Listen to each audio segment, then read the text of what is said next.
Hey everyone, I'm Rick. I'm not really the type to post my life on the internet, but I feel like I'm losing my mind and need advice or at least a place to vent. A little about me: I'm 46, a broadcast engineer in Atlanta, Georgia. I've been married to my wife Sharon for 22 years. We've got 2 kids, both in college now, and I always thought we had a solid, happy marriage. I never thought I'd be the guy posting about infidelity, but here I am. Last Friday, I decided to surprise Sharon with lunch at her workplace. She's a secretary at our local church. It was a spur-of-the-moment thing. I had the afternoon off and thought it'd be nice to bring her favorite sandwich from this deli she loves. You know, just to do something sweet. When I got there, everything seemed normal. The church was quiet since it was around 1 p.m. I walked in through the side door, figuring I'd just pop into her office and catch her off guard. Her office door was slightly open, so I could hear voices as I approached. One of them was hers, and the other was unmistakably Pastor Bob's. I slowed down when I heard Sharon laugh. Not her regular laugh, but this flirty, giggly kind that sent chills down my spine. Then Pastor Bob said something about how they couldn't keep sneaking around like this forever. She replied with, "I know, but it's so exciting, don't you think?" I froze. My heart was pounding, but I kept listening. A part of me didn't want to believe what I was hearing. Then it got worse. There were rustling sounds, and I peeked through the crack of the door. Bob was leaning over her desk, and Sharon was standing there, smiling as he touched her face. I don't even remember walking back to my car. I just remember the world spinning, and my sandwich falling out of the bag onto the parking lot. I haven't confronted her yet. I don't know how to start. I feel numb and angry and heartbroken all at once. I've been replaying our marriage in my head, looking for signs I might have missed. Was she distant? Did I overlook something? I feel like an idiot for not seeing this coming. This woman has been my world for more than 2 decades. We raised kids together. We celebrated anniversaries, birthdays, and holidays. We had dreams about growing old together. And now I feel like I don't know her at all. I need advice. How do I even begin to tackle this? Should I confront her right away, or try to gather more evidence? How do I stop this from tearing apart everything I've worked so hard for? Thanks for all the responses on my first post. I read every single one of them, and it's given me a lot to think about. I'm still reeling from what I saw and heard. It's like my mind keeps replaying that moment in her office, and I can't turn it off. A lot of you suggested I gather more evidence before confronting Sharon. So, that's what I've been trying to do over the weekend. I decided to start with her phone. Sharon's always been protective of her phone. She claims it's just a habit because of how many scam calls and spam texts she gets.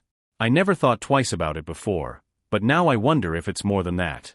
She keeps it locked, but I know her password because I've used it to order food or look up directions when we're driving. Yesterday, while she was showering, I worked up the nerve to go through it. My hands were shaking so bad I almost dropped the damn thing. Her messages with Pastor Bob were under his wife's name, of all things. They didn't outright say anything sexual, but there were plenty of "I can't stop thinking about you" and "I loved seeing you today" kind of texts. She even called him B in one of them, which made my stomach turn. There were also a bunch of deleted messages. I noticed because the conversation would jump mid-sentence, from one topic to another, like they were trying to cover their tracks. Then the kicker: Sharon and Bob have been meeting up outside the church. There were messages about the usual spot and how she'd park down the street. It makes me sick to think how calculated this is. I screenshotted everything and sent it to myself before putting her phone back. Later, I checked our phone bill online to see if their texts matched up with any odd activity. I found hundreds of texts and calls between them over the last 6 months. Some of them were late at night when I was asleep. I don't know what hurts more, the betrayal itself, or the fact that she's been lying so easily, right under my nose. I also checked the GPS history in her car. I don't know what I was hoping to find, but sure enough, there were a few addresses I didn't recognize. When I searched them, most of them were hotels or motels. I feel like my marriage has been a lie. 22 years of trust, gone. The worst part is, I still love her. I know that sounds ridiculous, but it's true. I'm thinking of hiring a private investigator to confirm everything. It feels extreme, but I don't want to go into this blind. A few people mentioned lawyers in the comments of my last post. I haven't talked to one yet, but it's on my list. I want to protect myself and my kids, just in case this gets ugly. For now, I'm playing it cool around Sharon. She's been acting like nothing's wrong, still laughing at her TV shows, still making small talk about our kids. I don't know how she can be so casual when she's doing this behind my back. Every time I look at her, I feel this mix of love and rage that's hard to describe. I'll update again once I decide my next step. If anyone has advice on hiring a PI or preparing for a confrontation, I'm all ears. Alright, I'm back with another update. Thanks to everyone who's been following this mess and giving advice. It helps to feel like I'm not completely alone in this, even if it's strangers on the internet.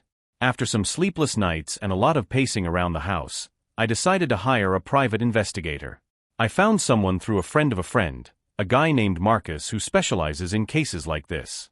We had a phone consultation, and he immediately put me at ease. He didn't make me feel dumb for being in this situation or for not confronting Sharon yet. Marcus explained how he'd tail Sharon discreetly and gather evidence, like photos or videos, to confirm what's really going on. It felt surreal giving him her work schedule and the addresses I found in her GPS history. Part of me feels guilty, like I'm the one betraying her, even though I know that's ridiculous. While Marcus started his investigation, I spent the weekend trying to keep it together. Sharon acted completely normal. Too normal, honestly. On Saturday, she suggested we go to brunch, and I had to sit across from her while she smiled and talked about church events. She even mentioned Pastor Bob's sermon for the next day. I wanted to scream, but I just nodded and said, "Sounds interesting." The way she can lie so effortlessly makes me sick. By Monday, Marcus had already sent me some updates. He followed Sharon after work and caught her meeting Bob at one of the motels. The pictures made my stomach churn. Her car parked out front, the two of them walking in together. They stayed for about an hour before leaving separately.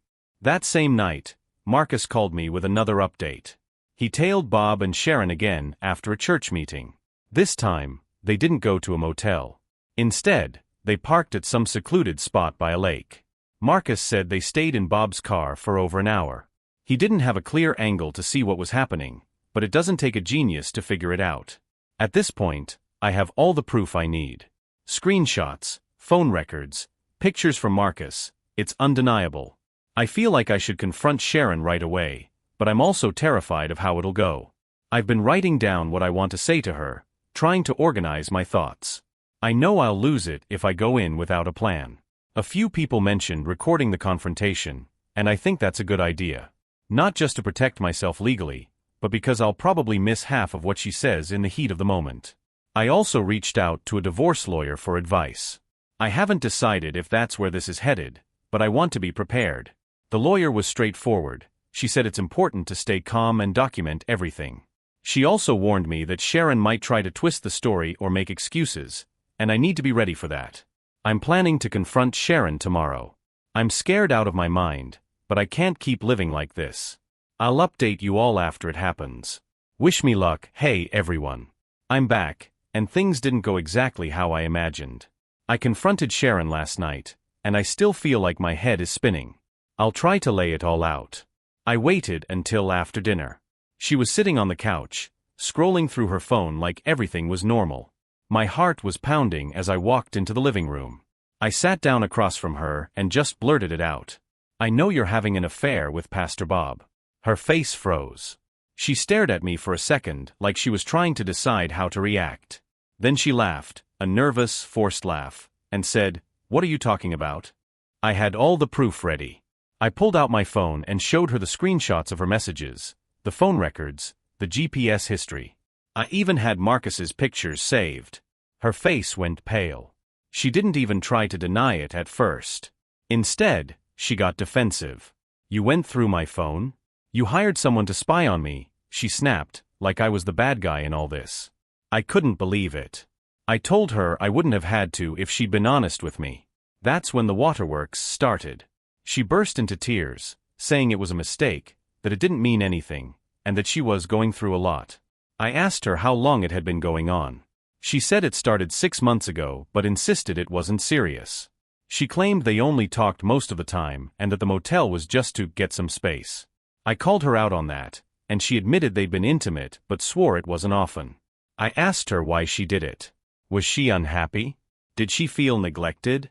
She just kept crying and saying she didn't know, that she felt lost, and Bob was there to listen. She said he made her feel appreciated in a way she hadn't felt in years. That hit me hard. I've always tried to be a good husband.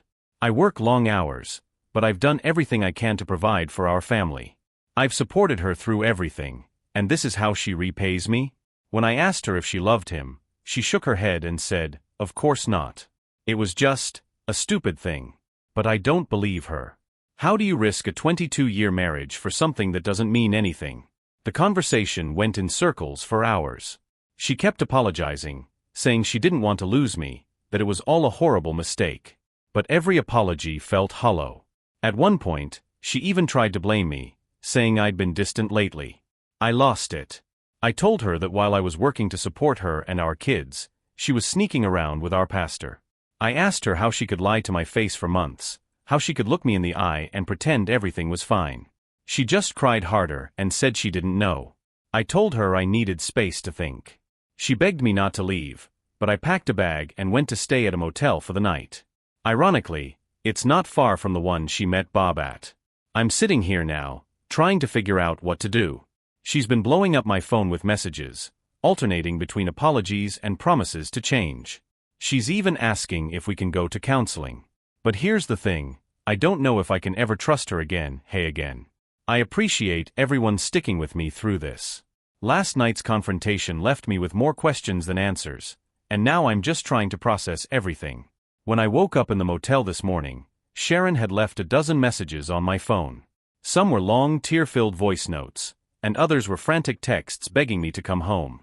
She swore up and down that she'd do whatever it takes to fix this. She wants counseling, open access to her phone, and even offered to quit her job at the church. The thing is, I don't know if any of that matters. The damage is already done. I decided to call our kids today. They're both away at college, and I didn't want them to hear about this through the grapevine. I didn't give them all the details, just told them that Sharon and I are having some problems and might need time apart.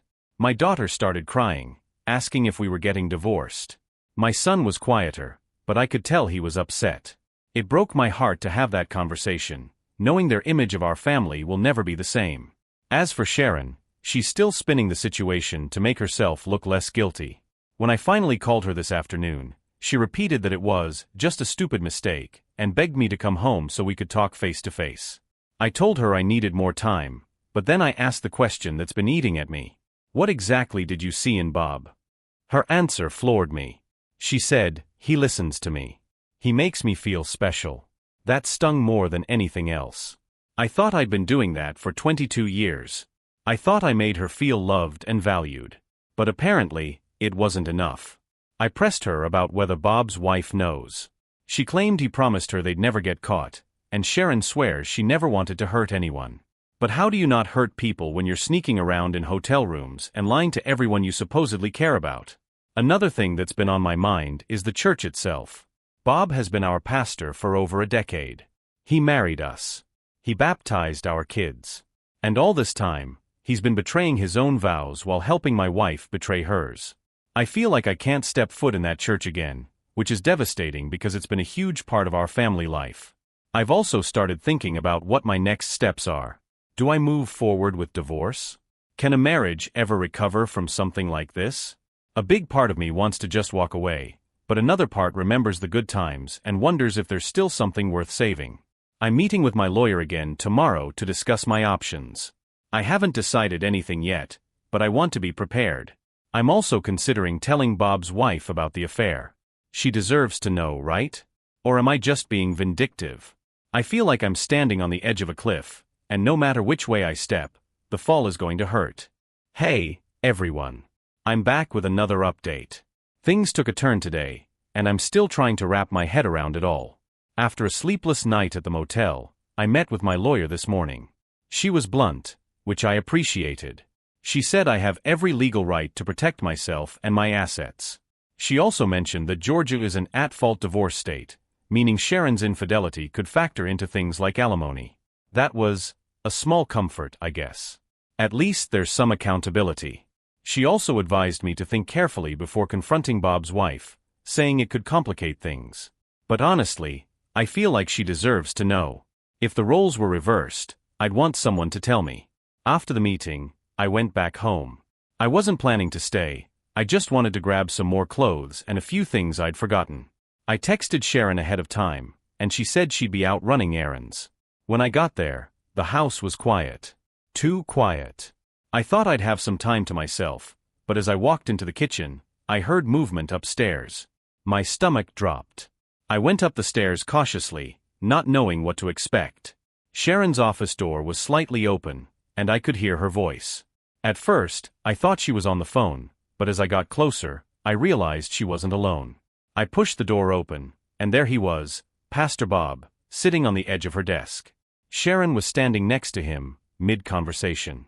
They both froze when they saw me. "What the hell is this?" I demanded. Sharon looked panicked. "Rick, it's not what it looks like.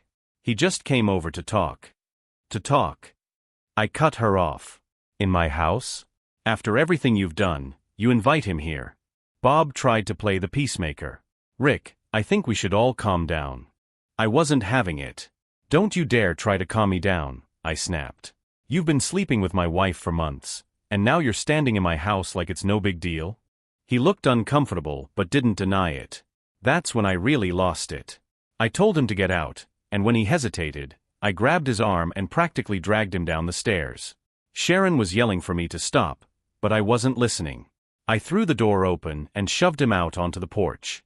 He turned to say something, but I slammed the door in his face. When I went back upstairs, Sharon was crying again, saying she didn't know he was coming over and that she'd been trying to end things with him. I told her I didn't want to hear it. She's had plenty of chances to end this, and every time, she's chosen to keep it going. I grabbed my things and left. Now I'm back at the motel, replaying everything in my head. I feel like I'm living in a soap opera. I'm angry, humiliated, and exhausted all at once. Seeing Bob in my house was the final straw. It's one thing to sneak around behind my back, but to bring him into the home we built together? I don't think I can come back from this. Tomorrow, I'm going to call Bob's wife. She needs to know who her husband really is. Hey everyone.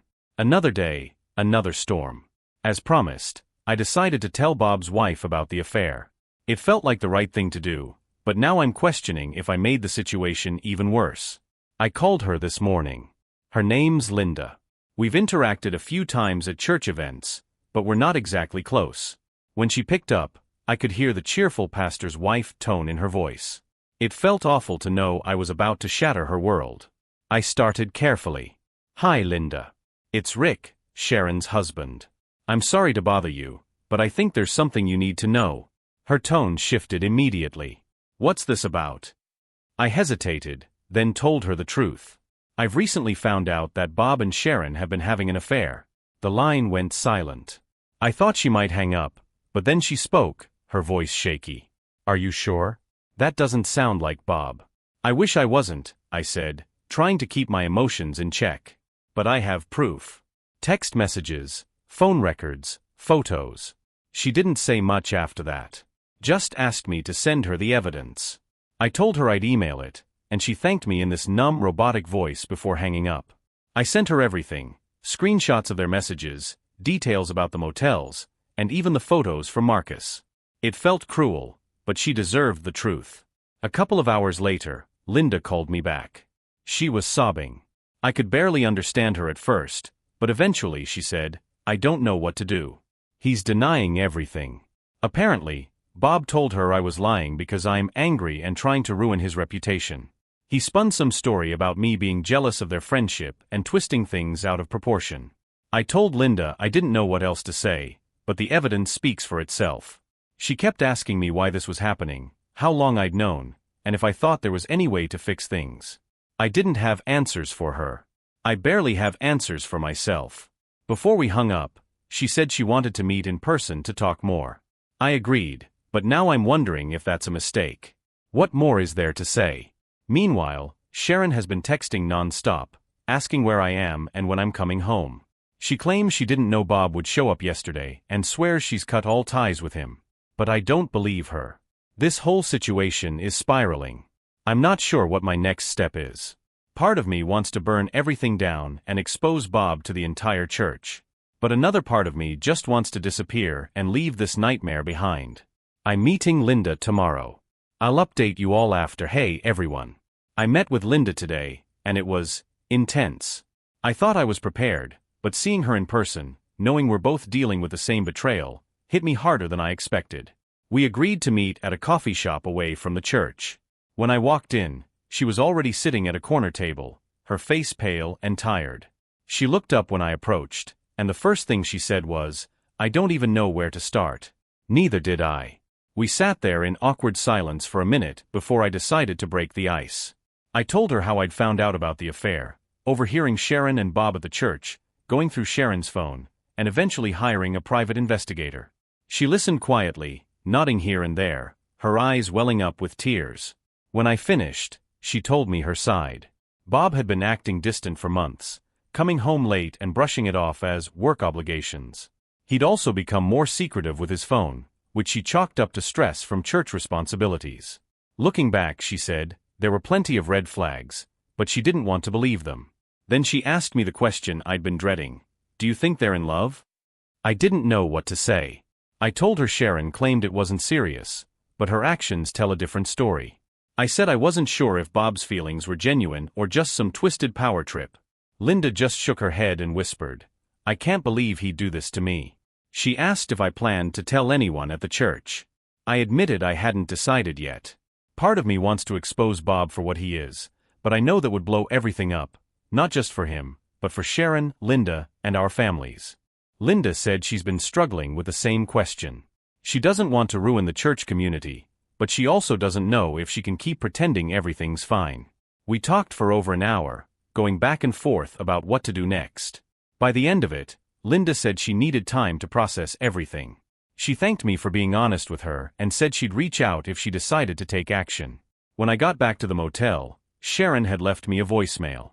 She sounded exhausted, begging me to come home so we could talk. She said she's willing to do whatever it takes to earn back my trust, but honestly, I don't know if that's even possible. This meeting with Linda left me with more questions than answers. Should I go public with what I know?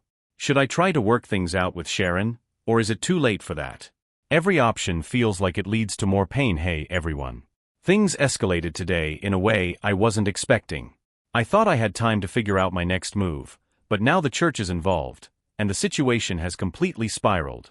This morning, I got a call from one of the deacons at the church, Mr. Hughes. He's an older gentleman, been a pillar of the community for years, and I could tell right away that something was off in his voice. He said, "Rick, I think we need to talk. It's about Sharon and Pastor Bob." I froze. I didn't tell anyone at the church about the affair, so my first thought was that Linda had decided to confront Bob.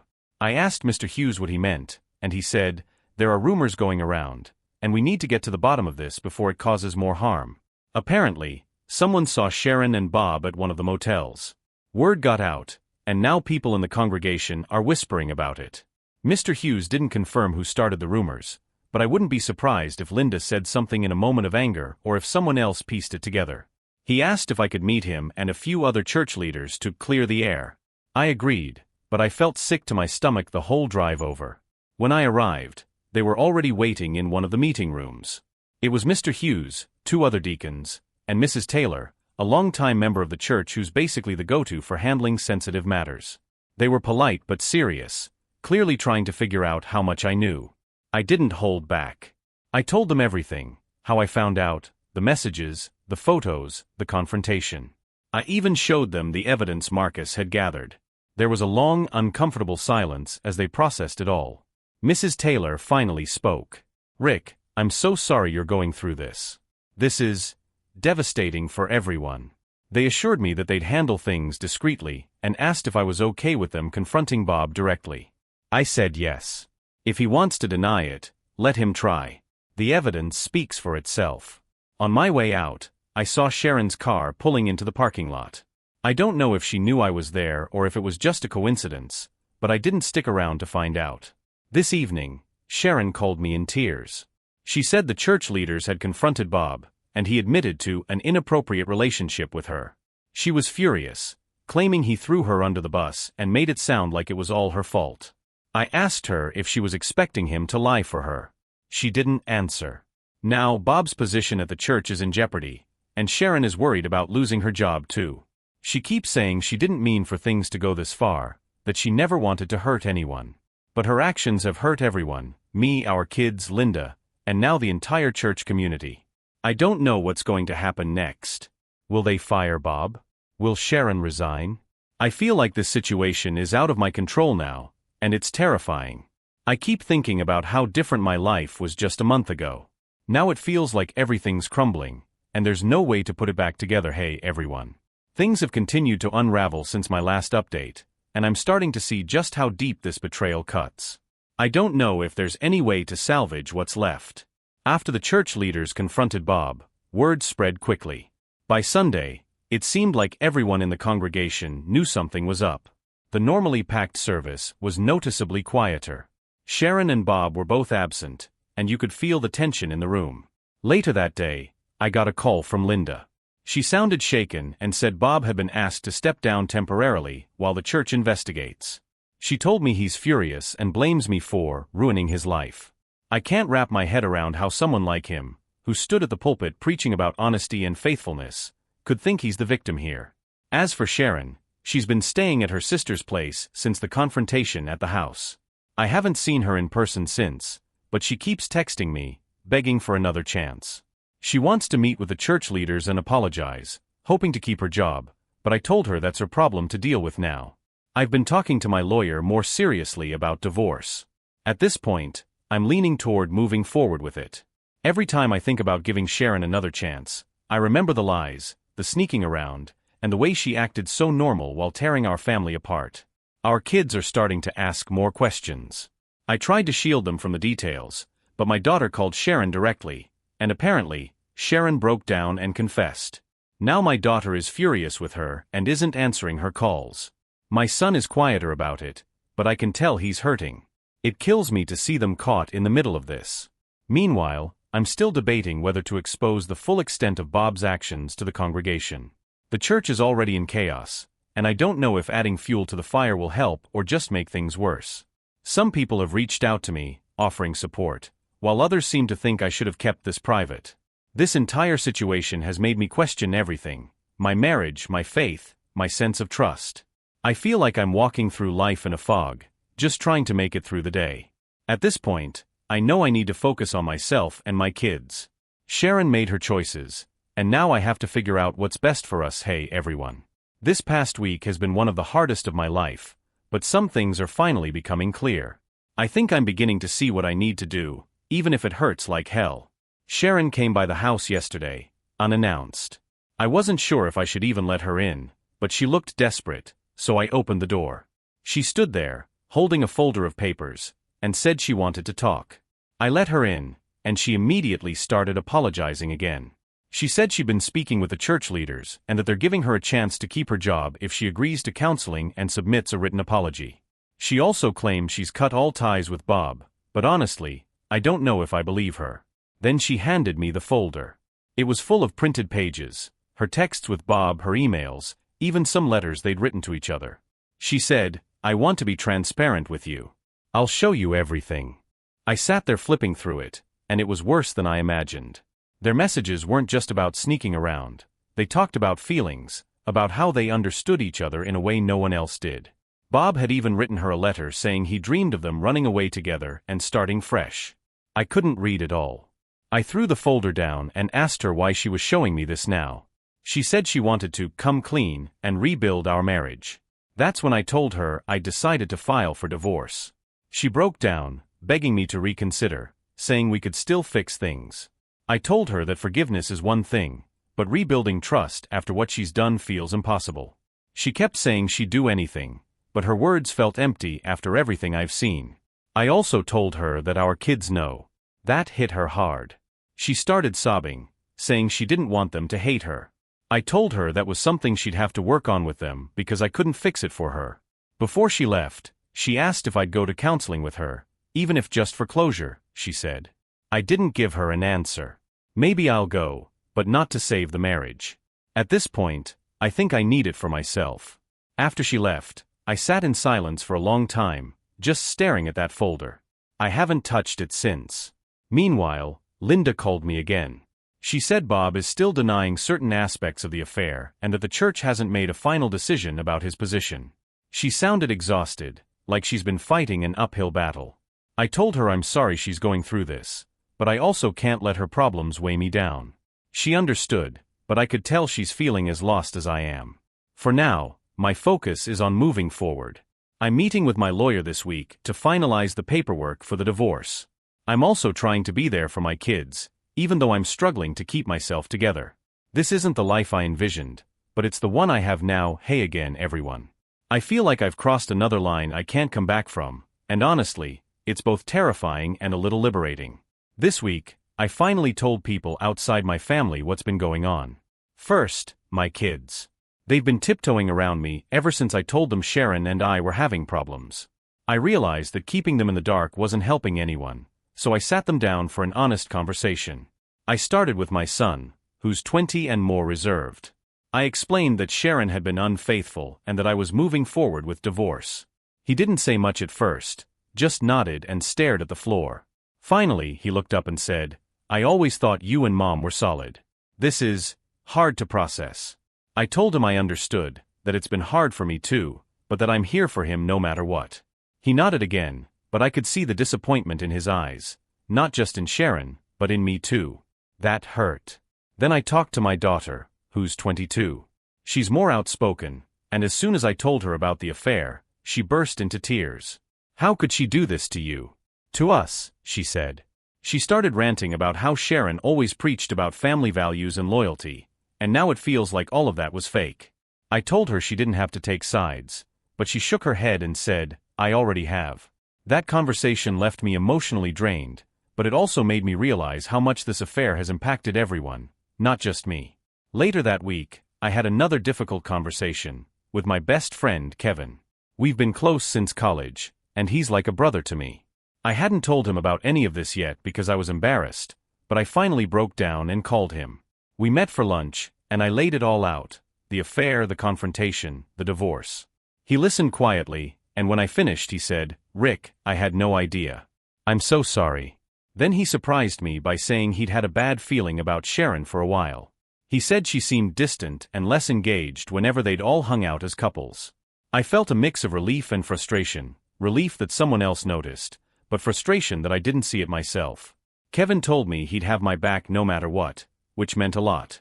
He also said he'd help me get through this, whether that meant going out to clear my head or just being someone to vent to. These conversations have been hard, but they've also been necessary. I'm starting to see that I don't have to carry this burden alone. As for Sharon, she's been quiet this week. I think she realizes the divorce is happening whether she likes it or not. Part of me feels guilty for ending a 22-year marriage, but the other part knows I didn't end it, she did. The church is still dealing with the fallout from Bob's actions. I heard through the grapevine that the congregation is divided, with some people defending him and others calling for his resignation. I've stayed out of it, but I won't lie, it's satisfying to see him squirm.